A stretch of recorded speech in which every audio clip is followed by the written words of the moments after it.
Today's podcast is brought to you by Progresso Talent Partners, who for more than 25 years have successfully delivered interim and permanent leadership talent to transform businesses. To hire the talent you need to enable your business to thrive, visit www.progressotalent.com today.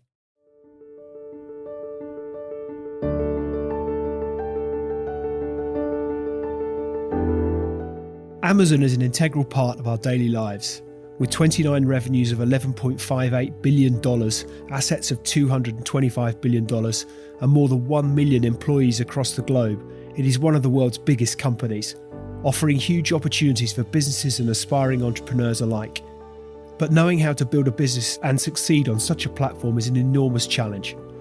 Paul Adams is a man that can navigate that journey.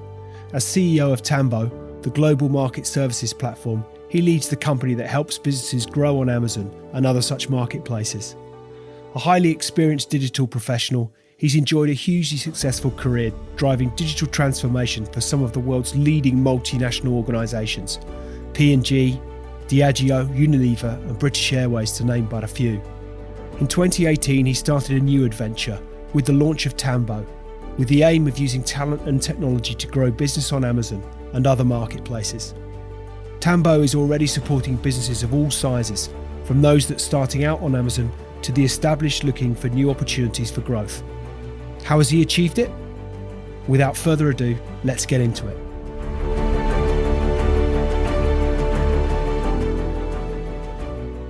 Paul Adams, as a child, who or what did you aspire to be? It's that old question, what did you want to be when you grew up? Somebody once said to me, I never did that. What was the aspiration as a youngster? Well, my first aspiration was being a tennis player. So I'm now on my, effectively my second career, because the first one failed. So I picked up a racket. From what age did you first pick up a racket? I picked up a racket at the age of 7 years old. So I mean, in now terms, that's almost too late. Like if you start playing tennis at 7 now, you're like, oh, you're never going to make it. So, but back then, back in the old days, that was relatively early to pick up a racket, and it all came from, moving from Croydon up to Birmingham, and my one of my neighbours over the road, very keen tennis players. I went round there. They put a net up in the back garden, and I started playing in their back garden with the brothers. Joined a club, and then really just went from there. And it sort of accelerated quite quickly and got really, really into it. That's what I've always been my sport. It's kind of like, all or nothing. So it was really my obsession from the age of probably, 7 years through to, I'd say 15, 16, when I kind of realized that I probably wasn't quite good enough to make it, and pulled back and actually decided to do some studying at that point rather than, concentrate on my tennis. But it certainly kept me out of trouble, learned a lot from it. I had a great journey, spent a lot of time at the National Centre in Bishop Abbey, and then trying to compete and, be the best I could be in Britain at the time. Was there a point at which when you look back, was there a point at which you knew I haven't quite got what it takes, and how might you have felt at that point? Tennis now is much more ubiquitous at that level. So, they invite a lot more players, and there's a lot more opportunity to develop. But back then, if you're really outside of the top 10, it was a struggle. You weren't really going to get the funding. We had to work really hard to get the funding from the LTA then to support my tennis, support the travel. So it was quite a drain on the family, and it was a big commitment to move up and down the country because, for example, there just weren't facilities. So the nearest indoor facility to me was Telford, which is about, over an hour away from where I lived. And then outside of that, 2 or 3 hours to travel. So there's a lot of travel. There's a lot of commitment from me personally in school, and then also with family. And I just wasn't able to take it to that final level and really consistently break into the top 10. I think probably in hindsight, I think the attitude was there, but probably the technique wasn't quite right. But yeah, great fun, and enjoyed every moment of it, and certainly kept me out of trouble. Who were the idols? Who did you look up to? This would have been what, the 80s, the 90s? Oh Christ, God, yeah. I mean, I'm a lefty. I'm a left-hander, so and I'm old enough to know the great battles between Borg and McEnroe. Yeah. And was Connor's a lefty as well? Connors was no, don't think Connors was a lefty. I'm not sure about that. I mean, certainly a great player, and Connors' attitude was fantastic. But I was a McEnroe fan. I mean, Right. I absolutely What did you love about loved McEnroe? He's just one of the most natural tennis players that's ever lived. You know, the closest to it now is Federer, I think, in terms of natural ability, his style, his touch, just incredible. Great entertainer. You know, you can argue with some of his attitude problems, but it made the game exciting to watch. I remember all those days, early days of going to Wimbledon, and sort of not on court one seats, but you used to be able to sort of watch through a window as a kid and watch McEnroe play. It's just so exciting, and he would be my first idol that I wanted to emulate.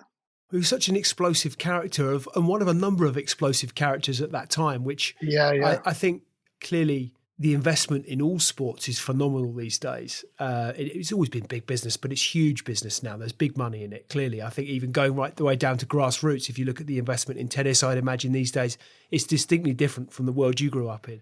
Yeah. But I think as a flip of that, it's slightly more sanitized. You know, rightly, the talent is supreme, but the sort of media training that is available, you often get that. Whenever you see someone interviewed these days, it's kind of page one of the media handbook and off they go with the stock answer. You didn't, you had those, am I being a bit misty-eyed? And back in the day, it was a few more characters around. Even early days of Murray was unfiltered. You know, when he first burst on the scene, he was unfiltered and he said things he shouldn't do, and he had real character, and then they got hold of him and sanitize what he's saying, and he became a media vehicle. But part of the reason I like McEnroe was I was fiery as well. I was a very fiery character. Didn't have a great temperament on court, so I could relate to some of that. But it was never. I think people see that sometimes as a negative, but when you watch and McEnroe, for example, the way he played, he used it to his advantage, and it actually fired him on, and probably had more detriment to the opponent than it did to him himself. So, I could relate to some of that.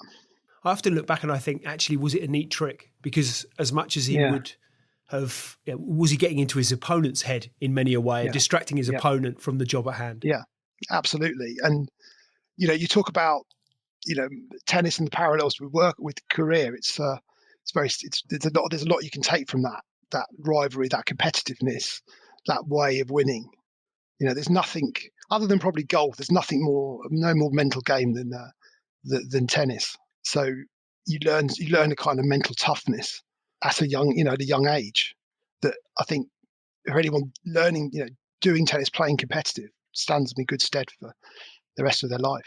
Well, I think there are the parallels between business and sport are plentiful, aren't they? And are well catalogued, it's fair to say. But what what else do you think that early experience of top level sport gave you?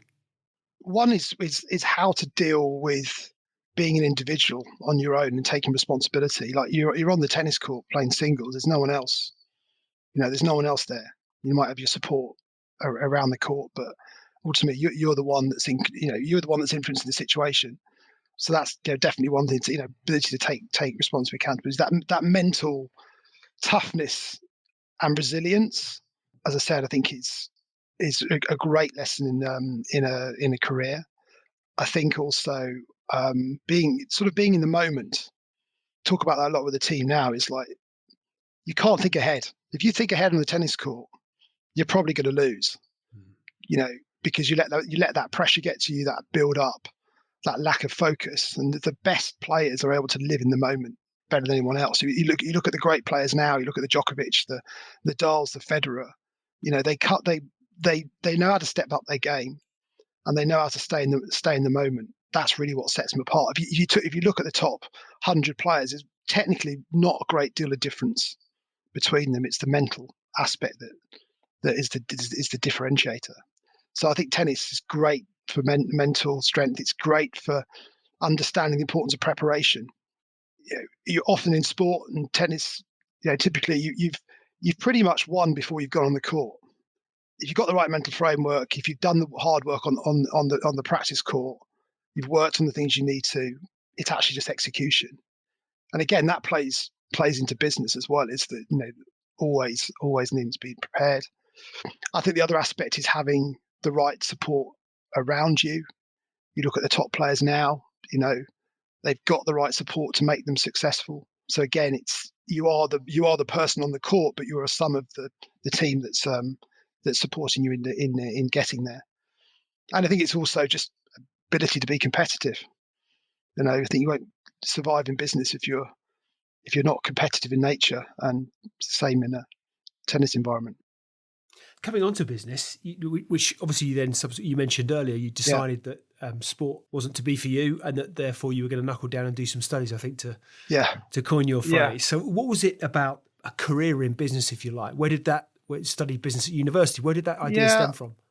I think the first interest really came in, I guess, in marketing and communications than it did in business. I think business came really out of that. I'd always enjoyed that aspect of business. So you don't have much exposure to it at school, but in various sort of odd jobs I did involved sales, marketing, and always enjoyed that, whether it's working and helping out in a golf shop. My father's in the car business, so I would sort of help with the marketing aspect there, helping design, leaflets. I kind of enjoyed that aspect of it. And my mum ran her own business as well in catering. So there was always that need to provide that sort of support and be exposed to, sort of sales and marketing activities within it. Interesting. So you become digital marketing manager at British Airways in 1997. Thanks for that.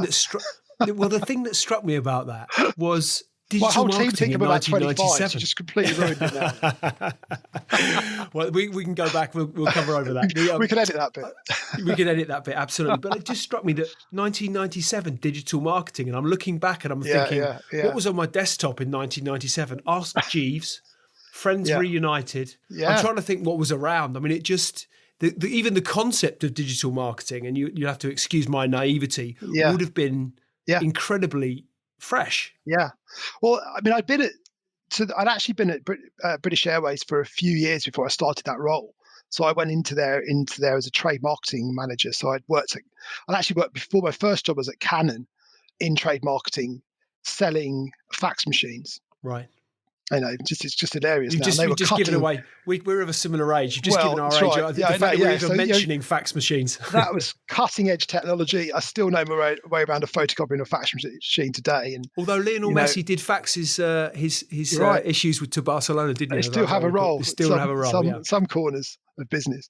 Yeah. So I've been in BA for a few years.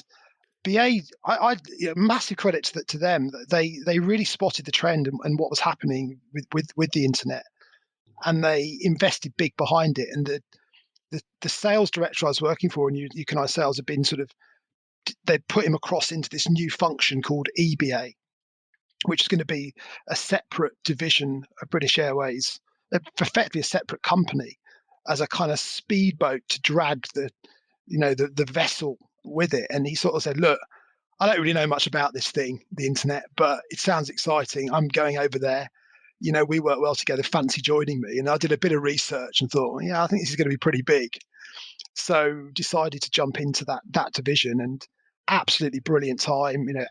BA invested, really heavily in it. We had a separate office.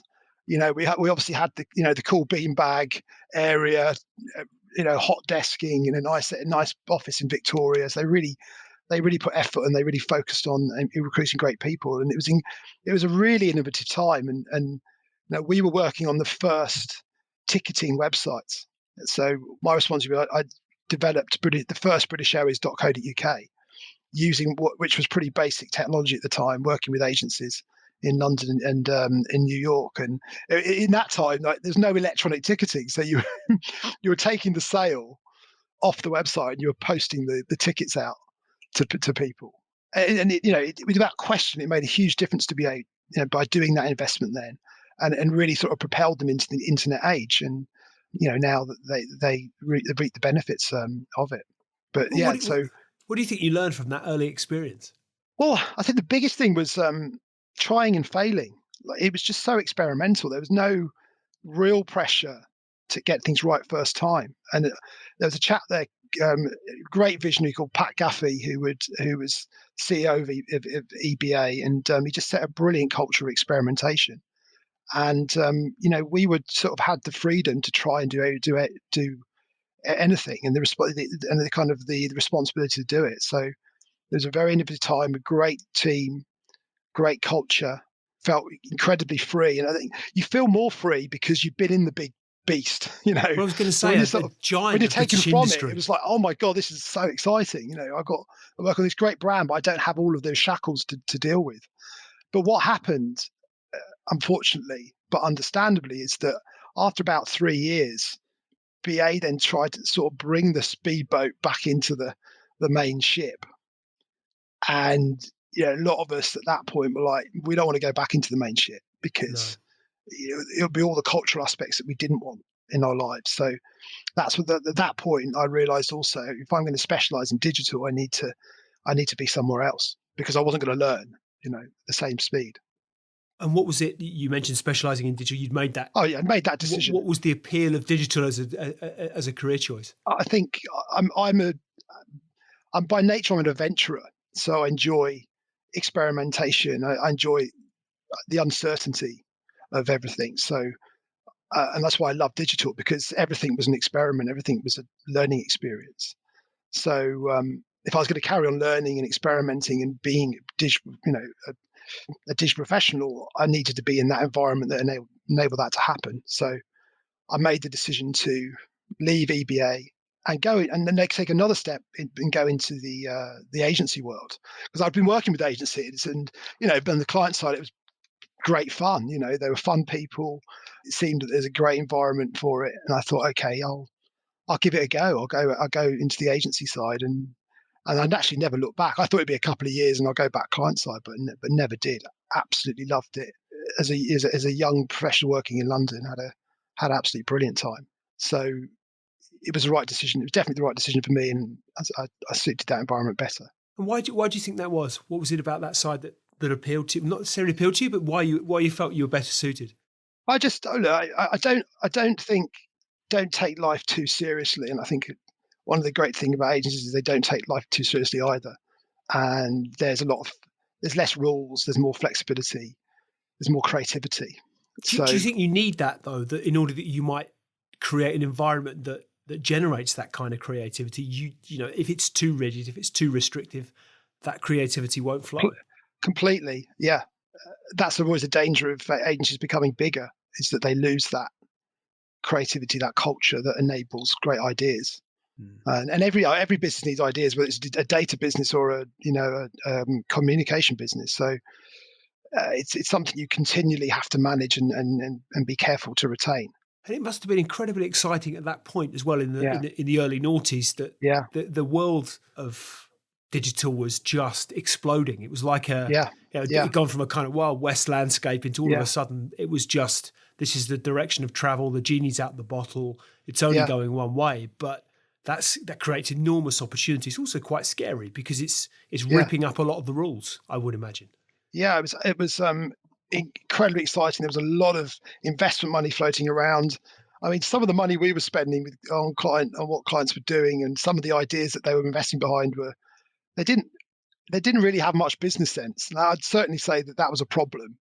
Is that there was such a drive behind anything internet related. No one had really stopped and thought, really, is there a demand for this? Is this really a good business model? Okay, can we make money from this? And I think 8 out of 10 times the answer was no. But hey, we had great fun, creating websites and comms assets. I mean, this is even pre-Google. Google didn't exist in this time, and now Google just feels like part of life. But so there's in such an incredibly short period of time, in reality, from a business point of view. Yeah, completely. The early years of internet, Google was just starting up. And as you say, there was, you mentioned Ask Jeeves. The chief product officer of our business now was one of the guys that created Ask Jeeves. And there was a few search engines around then. And yes. Google swallowed them up. Well, it was also a time at which, as I look back, and again, slightly probably misty-eyed, but if I look back, it seems that with clearly the awful events around 9/11, which had clearly a massive global impact in so many ways, but from an economic perspective, probably from what seems to me maybe late 90s through till the financial crash, 2008, we seem to have a sort of a run of what felt like just ever a burgeoning economy. There was a wealth of opportunity, much of it driven by this brave new world of e-commerce and digital on the web. It was just hindsight is a wonderful thing, but as I look back, I just think what a world of opportunity exists Yeah. or existed through that time. We were just riding that crest of a wave. Yeah. Yeah. And it really hasn't returned to that, ever since. Think about it, because of the financial crisis, the less investment around, and we've had very low growth economy since then. So it was a very rich and exciting time where there's a lot of experimentation. How have you seen the world? I mean, the changes and innovation in the Yeah. digital space since that time, just absolutely phenomenal. Yeah. What do you consider? What have you seen that for you have been the real game changers? Well, I think most of it comes down to speed. There's always been a lot of great ideas and great innovation of how to use the internet. We had, as a creative agency, I worked at Agents Republic. We had some brilliant ideas that were just way too soon in terms of internet speed. And what's really made the difference is the speed and the ubiquity of the internet. Back then in sort of early 2000, you're in the whole dial-up scenario. You remember the noise of the dial-up. It was just so slow. So it's very limited what you could do and what functionality you could provide via the internet, and compared to now, when you can stream videos, play games live. It just that's been the one thing that's provided that evolution. I think the other area is I think you could break that period down into eras. You said you had that early period of just very nascent, a lot of startup businesses, a lot of huge activity. But then you saw the Google emerging, and the kind of era of Google. So you've got that first phase is like the era of Google, and they're sucking up all of those businesses into their platform. And then I think the kind of next phase would probably be the era of Facebook and social, and how that changed the way and the dynamic about how people communicate and use the internet to do that. And I believe now we're in the era of Amazon, and hence why we started the business. Amazon is revolutionizing retail and shopping. And now I think Facebook and Google are, yes, of course, they're still very successful businesses, but they're not the innovation leaders that Amazon are. So I'd heard a phrase which I'm claiming some sort of rights to. I doubt I have any kind of ownership of, but this sort of Amazonification was a word that I'd heard used of the world is is all pervasive. Yeah. So what was the Tambo? What was the inspiration behind Tambo? Where did the idea stem from? What's the backstory? I think the original inspiration really, it almost does come out of Google. So one of the co-founders of Tambo, Chris Whitelaw, set up a business called iSpy, which was bought by iProspect, which is still the biggest global performance agency in the world, and actually Google's biggest customer. So essentially, iSpy business and then iProspect are effectively an extension of Google. And that was of course they do other things. They work with, programmatic and Facebook and other media entities, but essentially it's a Google agency. And that's a very successful model, and was able to build a business relatively quickly by attaching itself to that platform. So the kind of thought is, well, what if you do that with Amazon? So if you apply the similar model and become the kind of attachment to Amazon and the business to go to for Amazon support. So we kind of knew that there was a model there. I'd had an interest in Amazon, it's really spanning back to my days at Leo Burnett, a global advertising agency, and my role was looking after Procter and Gamble from a digital perspective in the agency globally. And we were doing e-commerce toolkits for Procter and Gamble, and we knew more than Procter and Gamble, but we didn't know that much. And the more I dug into it, I thought there's really an opportunity for brands here, and actually there's a real threat within Amazon to those brands because they were not taking it seriously enough and not showing up in the right way and not being aware of that changing consumer behavior. So I'd always had that in the background. Then within Dentsu Aegis later in my career, and with iProspect, had an internal project that actually looked at a new business idea. So a part of a senior management program and said, right, come up with an idea and work it through and we'll look to back it. And I said to my team, no, I've got an idea. The idea is we set up an Amazon business. And they said, yeah, that's a good idea. Let's do that. So we worked together as a team. We came up with a business plan. We worked that through. We presented it to the board of Dentsu Aegis. Most people in the room didn't understand what we were doing.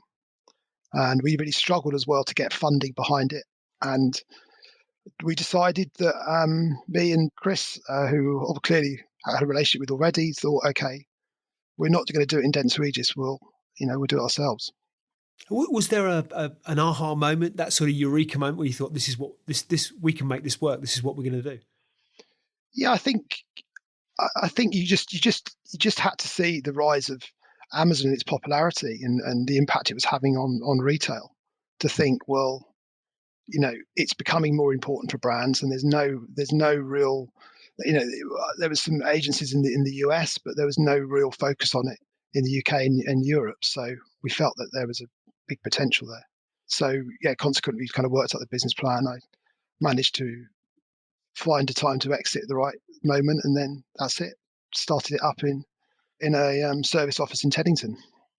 To your point, going back to presenting to the Dentsu board, they didn't quite put words in your mouth, but they didn't understand what the proposition was. I think is to surmise what you were saying. Yeah. But how much of that do you think, because if you look at the scale and pace of disruption and innovation out in the wider world, there is so much that even through our working lives, that so much of what traditionally we knew to be true has been ripped up and, if not totally thrown in the bin, but certainly rewritten in many cases. That that's the challenge for businesses, that you've gotten a way of working that historically you get very comfortable with. It delivers a rate of return that stakeholders are comfortable with. And yes, there is always a drive for more, of course, but it's difficult to change that through fear of, well, we don't want to quite detract from what the old model looked like, because that delivered for us.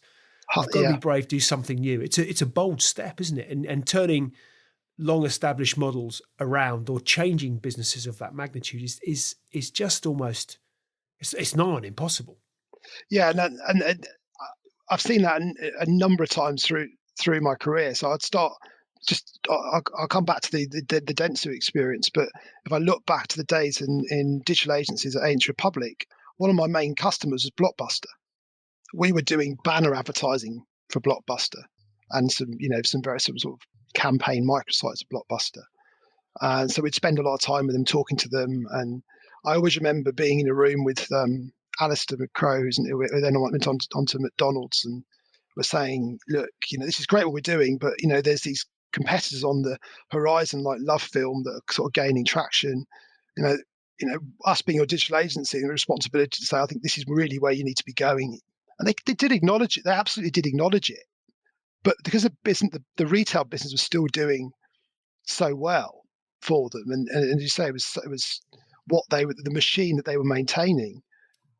They never really truly invested enough in the new world, and and the rest is history. And everyone knows the story of what happened to Blockbuster. I cycled through to the agency environment, and having gone out of digital agencies working in big above the line agencies, it's the same problem there.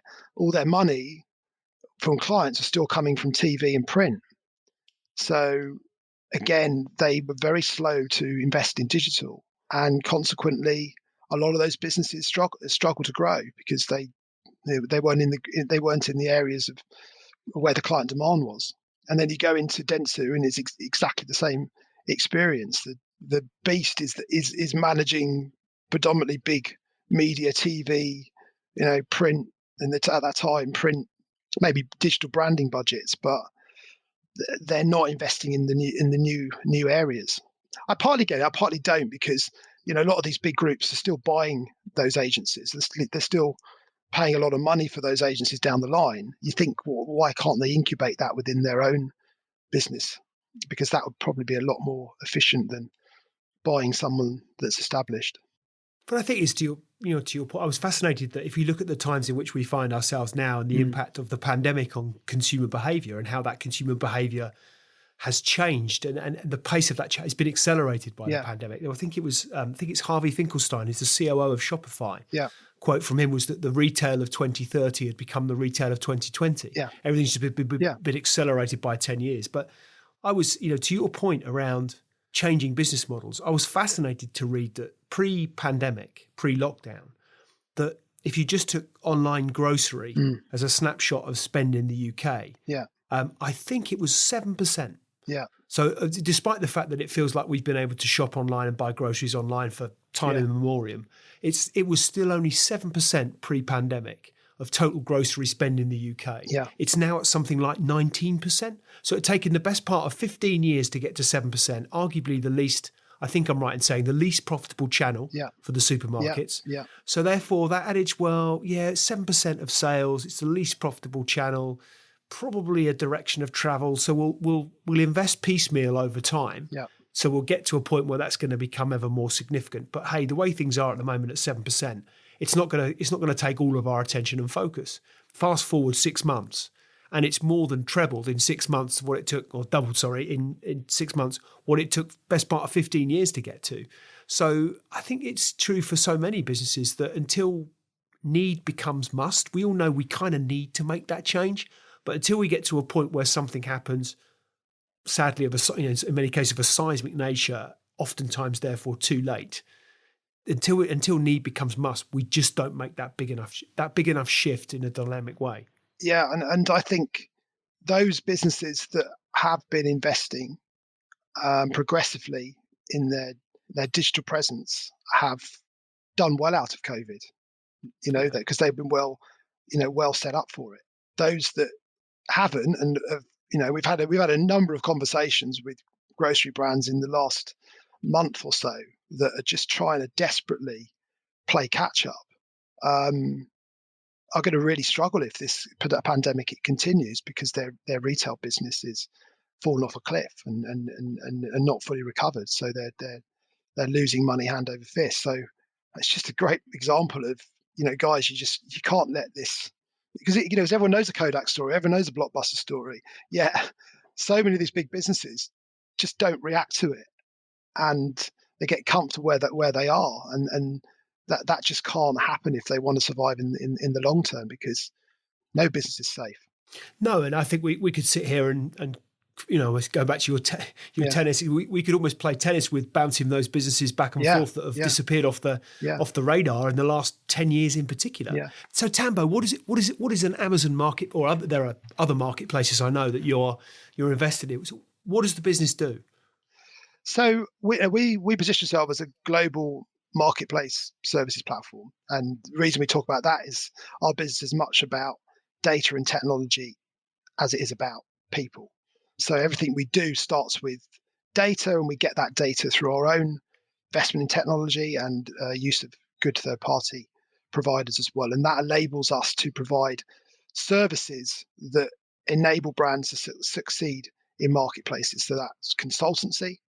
And we take on a broad range of projects there. It could be looking at the brand's e-commerce strategy. It could be, for one brand, we've just done a global marketplace assessment at looking at where they should play for their brands around the world.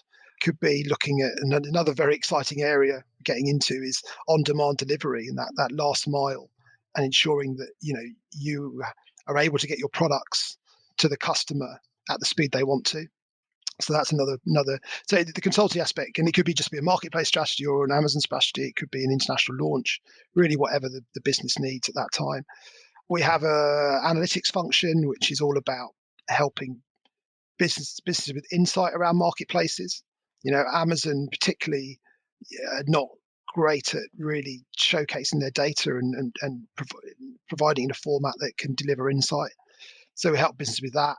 We also help them with very specific projects. It might be looking at their category in a particular market, or a category in a market they want to go into, to provide some sort of better understanding that can inform a business decision. We have an advertising team, so we're partnered with Amazon Advertising, so we can take care of anything on the platform. And that's very exciting as well, because we see Amazon, we talk about Amazon as retail, but it's so much more than that. The advertising side is a major threat to Google and Facebook. Amazon is the number one product search engine. So people want to buy a product, they don't go to Google, they go to Amazon. So if you frame your mind of Amazon in that way, it takes you in a different direction. So hence the advertising is very important to getting in front of the customer that's doing that, even if they're not going to buy on Amazon. And then the final area is managed service. So for clients that don't have that expertise in-house, we provide it for them. So they outsource marketplaces to us. We work anywhere in the world where Amazon does, and we'll look after everything from logistics to the sales to the marketing to the customer service. So we're busy. Yeah. Absolutely, I'd imagine. So so you set up, was it 2018 that Tambo went live? Yeah. Get-go was 2018. Yeah, So what have you found what have been some of the bigger challenges over the last couple of years? I think it's tough for anyone to get a business started. So you start, and to be quite honest, I started it on my own, which can be unusual, and that there isn't any support around you. So there's the first 3 months was really sort of, I call run the proposition, run it through the pipe. So work with a client for free, really sort of understand the value that you add. And I was very lucky because I suppose I started the business later in my career, for having some great contacts that are absolutely brilliant in helping us get started. There's a guy called Chris Locke, who was at a marketing manager at Diageo, who went to be a marketing director of Lily's Kitchen, and he said, "Yeah, sure, come into our business.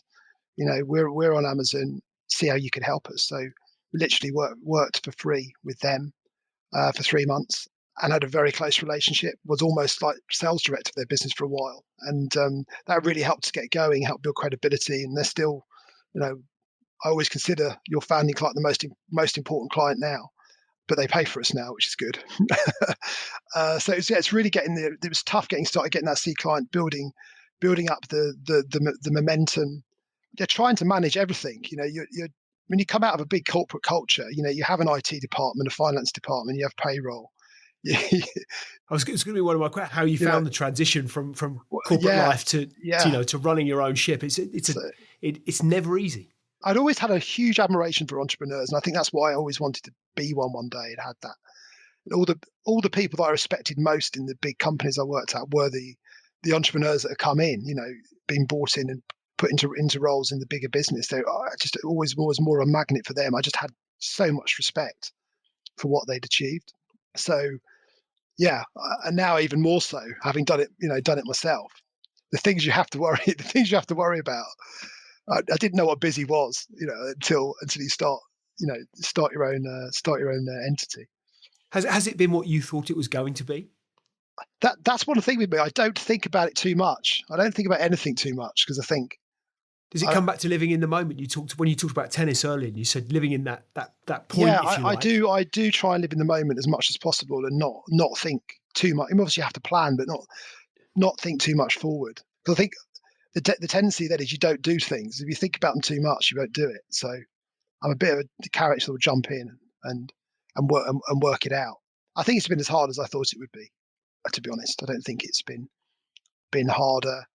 I knew that it would take more of my time. I knew that would be a challenge. I knew there'd be more pressure. Holidays are not the same now as they were before, but I wouldn't change it for the world, and I'd recommend anyone doing it. I think the only regret I have is not doing it, doing it earlier. But it's right. It's doing it earlier is dependent on the right moment. I probably had a couple of moments early in my career, but they were the wrong time or the wrong people. And the wrong people's an important part. I couldn't work with better people now. I've been lucky enough now to recruit Jake, who's one of the best people I know in performance marketing. Work with him. I have great relationship with the other investors. They're almost family. So it'd been good to start it earlier, but it probably wasn't right on the right circumstances. But if you do get that moment, seize it. How much of an advantage do you think it was that the corporate experience that you have enjoyed and the client side, agency side experience that you've enjoyed? How much of I guess how much has that experience equipped you for what you're now experiencing? I think it's been hugely important. You know, firstly, contacts to start with, because of knowing a lot of people over a lot of business over a long career. Very useful to get to open doors.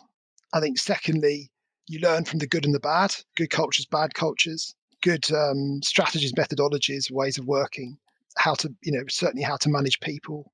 I've without questioning creating Tambo, I've tried to take all of those things and cement them together in what we have today. So I think that's another advantage of doing it later in career, is I think you've got that experience to bring with you, that if you started it earlier, you probably have to learn some tougher lessons along the way, as an entrepreneur.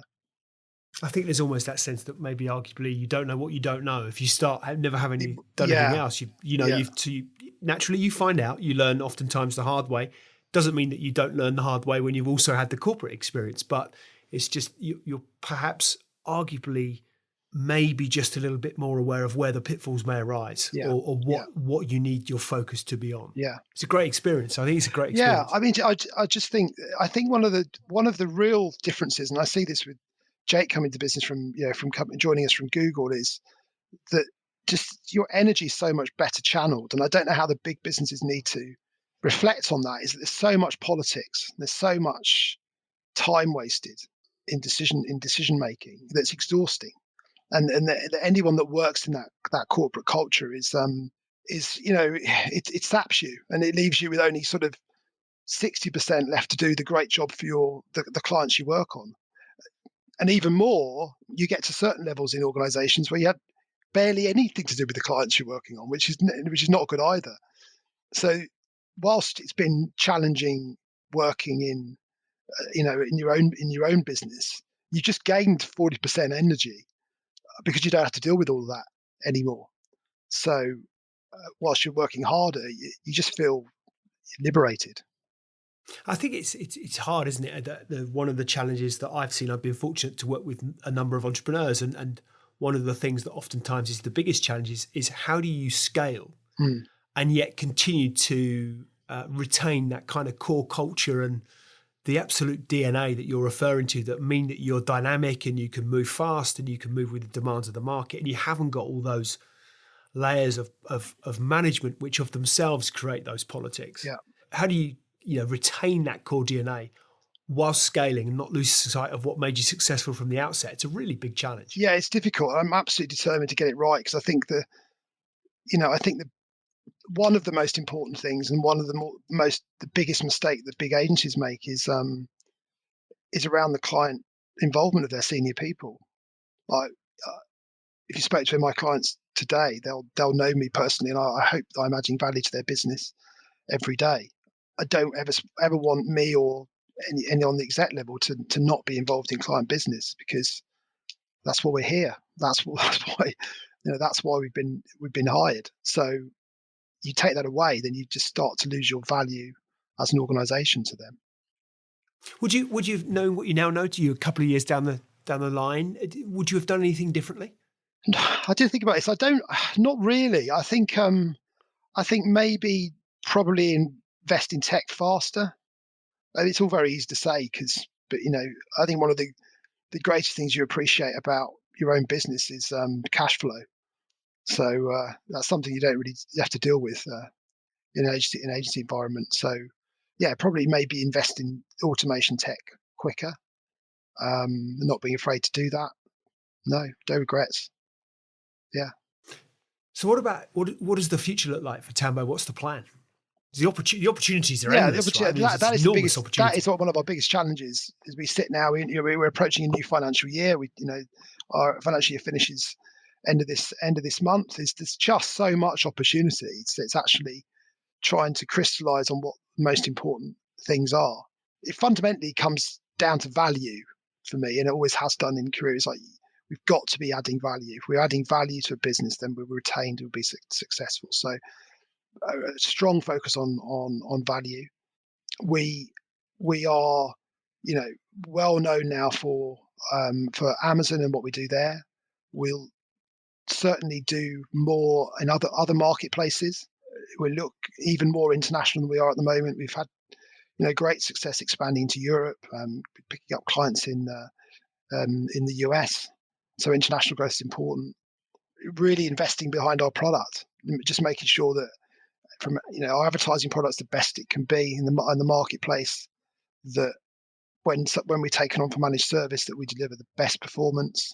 And a lot of that comes down to the core of the business, which is the tech platform. So yeah, a lot more investment in that, a lot more capability that can enhance the services we offer.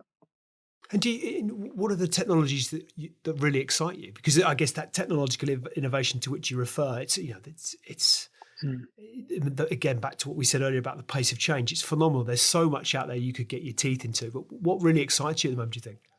Yeah, I think it's trying to get across to clients the potential of Amazon as a test platform and a source of data. That really excites me.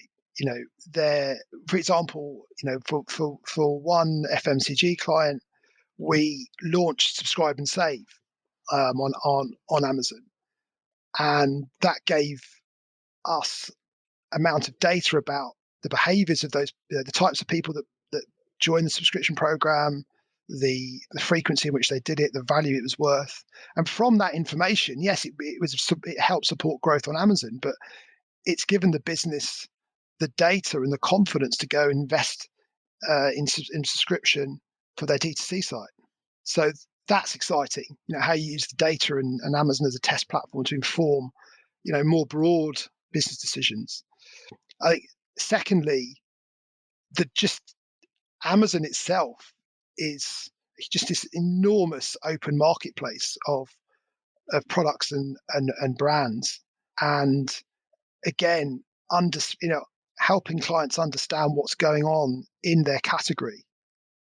It's no better place to see that than within Amazon, because you can't get that data through retailers. They don't share that information, but you can get that data through Amazon. So again, category understanding garnered through Amazon, influencing broader decisions. So there's that. What excites me is that everyone's, we talk about Amazon as a retail platform for the sale. It's so much more than that. So it's thinking about Amazon as a marketing platform. It's thinking Amazon as a trial platform. It's thinking about Amazon as a data platform. That's what I get excited about in a very sad way. No, not. And what about away from work? You're a reader. What do you do to unwind, to relax? Still pick up a tennis racket? Yeah, I'm a huge sports fan. Family is obviously very important to me. I've got two young girls, 12 and 9. So, it's spending the time I can with them and my wife. Which is never an easy balance, an easy balance, is it? When you're 2 years into a business that is exploding, it's never easy. It's really, that tension is really difficult. You say you'd argue it might have got easier being at home. I think actually it's potentially got harder, because you don't have those breaks in the day when you sort of travel from home to work. So you kind of go straight from a work environment now straight into a home environment. What I mean is like, I'm sitting up in my loft at the moment, and come say 6 o'clock, bang, I'm down and I'm dad again. And that's really difficult, I find, to transition. If you're working in an office, you've got the journey home, whether it's in the car or on the train, to make that transition. One of the ways I do it now, and I did through lockdown, was a beer. I'd have a beer between the two to try. Probably not the healthy option, but demark the time better. So that's difficult. I mean, I'm still playing rugby. I absolutely. If I think about my team, get fed up with me talking about rugby. We were setting up a new performance evaluation framework, and I said, well, look, the best culture I know, the best high performance culture, is the All Blacks. And, here we go again. He's off on rugby culture, but so rugby is still important to me. I play a lot. I watch a lot. I'm very involved with. What position do you play? Very utility now, because obviously I've got older and slower. So I used to be an outside centre. I'm now at fullback, so more useful for my kicking ability, and as my teammates say, less so for my tackling ability. Very good at marshalling from the back. So yeah, still enjoy that. Still play a lot of tennis, play golf. Yeah, love sport of all shapes and forms, especially with the ball. I'm playing cricket on Saturday for the first time in about 30 years. So that should be interesting. Fantastic. Good luck. Well, I think going back to your point about combining family and running your own business, I think one of the challenges, I would imagine with something like Tambo, your business, arguably its global reach. Yeah, And the fact that we're all so readily available now, we walk around with these wonderful devices in our pockets. Therefore, we're all available all of the time. yeah, Therefore, switching off or having the discipline to even just say, no, I'm going to leave the phone to one side for tonight or whatever it yeah, might be. yeah, It's a really incredibly yeah. difficult discipline, to undertake. And I'm not so sure that I don't know what the answer might be, but are you one of those people that's able to make that distinction that, this is family time, this is work time? The lines get ever more blurred, I guess, is the point Yeah, I'm yeah, making. it's really tough. I mean, I'm pretty good at sort of shutting it all away from about 6:30 every day and concentrating on whatever I'm doing. Although I find the best way of relaxing is distraction. Whether that's playing with the kids, watching a great movie, playing tennis, playing rugby, whatever that's the best form of distraction you can have and the best way of escaping it and not going near it. It is difficult. Try and keep away from work at weekends, wherever possible, and try and really save that time. But it's a constant. When you have your own business, you can work 24 hours a day, so Yeah. it's a constant battle. Well, I'm fascinated to learn that you're still on the rugby field. You're a better man than I am. Good for you. Yeah. But in terms of business, so coming back to business, the leaders you admire, are there the people that you look up to, you're inspired by, you admire their principles or what they do? Yeah, I think some of the leaders that I aspire to have come from the sporting world. Clive Woodward and what he achieved in winning a World Cup and learning from the experience of what how he did that, and that whole idea of creating the right winning environment and then taking care of that. I think he was certainly a leader that I admired. I've not really followed too many business leaders. I think I've had some brilliant bosses in my time, some terrible ones, and I've learned from both experiences. I'm fortunate enough to work now with one of my old bosses, one of the best people I work with, Chris Whitelaw. So, we learned a lot from how he's behaved and carried himself. And then there's been other leaders along the way as well. I believe a lot in honesty, authenticity, and I'm not a fan of arrogance and ego. So I tend to, I'm not in the Steve Jobs camp. I'm not in the Alex Ferguson camp. I'm looking more for the more authentic leaders that are more appeal more to me. But that arrogance to which you refer, Yeah. there's no room for it on a rugby field, is there? At fullback, the arrogance soon goes out the window when you've got Oh yeah. someone bearing down on Yeah. you, the ball in the air. Yeah. And and when you get nailed from 5 yards, the arrogance sort of gets knocked out of you as well. So it's one of the traits I really can't stand in people. So. And how much of an asset do you think it is to be working with people? To your point, I mean, again, a consistent theme that for business owners, business leaders. Not that everyone ever says it for people, for sympathy, because I don't think people are hugely sympathetic. But it's a lonely job. The buck stops with you. Yeah. How much of an asset is it, do you think, to have that? To be working with trusted colleagues, people you've worked with for years. How much of an asset? They're building the right team, getting the right team around you.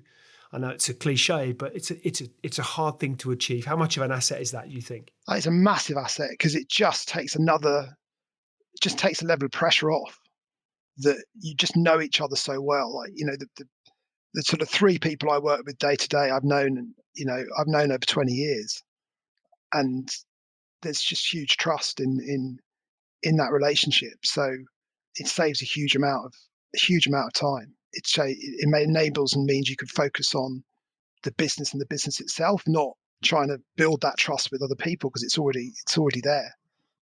Trust is the most important thing. With it's building trust with your clients, and maintaining that trust in your team, and giving that trust to your team. I love there's a great, I should remember the name of the book, but I read a great book many years ago about one of the conductors of the Philharmonic Orchestra. It might not be the Philharmonic, but he got his students to write a letter to themselves in the future about how they succeeded and how they were an A-star student. So he basically portrayed their future now, And the reason I mention it, I think, is then it sets the standard. So you see someone now as an A-star student. That's when they start. Don't see them as, oh, I've got to really work out. I've got to build my trust. You give it them straight away, and say, like, I'm the moment I see you as an A-star, and they're gonna strive to live up to that much more than if you say, well, you've got to build my trust, and it's almost you give it, and then I think it inspires people to achieve. So what's the one piece of advice that you would give to any aspiring entrepreneur out there who's thinking of getting started? This is the slight contradiction here. One is, certainly really, really work through your business plan thoroughly, and be absolutely sure as you can. You can never be completely sure that there's a need for this. You're solving a problem, and that you can make money from it. We took probably about 6 months of that before we started Tambo. As I say, the second bit, which is a slight contradiction, is just bloody do it. What's the worst that could happen? You'd probably, you'll learn a great deal and you can go back to what you're doing before. But if you've got that itch, you'll always regret it if you don't scratch it. No, that's great advice. So it strikes me that the opportunities on Amazon or indeed any other marketplaces out there are vast, but navigating them is a huge challenge, and that's clearly where Tambo can be a great support, can be a great asset. So where can we find you if people want to come and? How do they get in touch with you? Social media? What's the URL? Where will they find Tambo? Tambo is obviously on LinkedIn. You can search for Tambo. Maybe Tambo. There's a couple of Tambo businesses, so Tambo marketplaces. Search for this on LinkedIn. Find me on LinkedIn. Pretty common name, but there's only one Paul Adams at Tambo. Give us a call. Visit our website tambo.io. We'd be delighted to hear from you. Brilliant. Great stuff. Paul, it's been great to have you on. Really appreciate your time. Pleasure. No problem. Great to be speaking with you. And thanks again. No worries.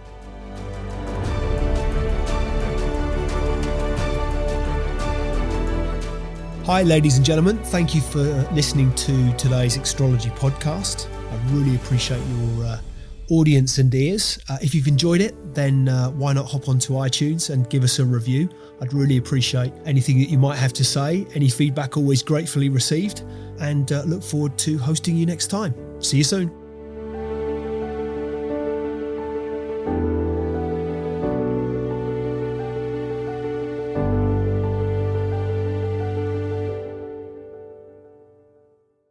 Just a reminder, today's podcast is brought to you by Progresso Talent Partners. Visit www.progressotalent.com today for more information.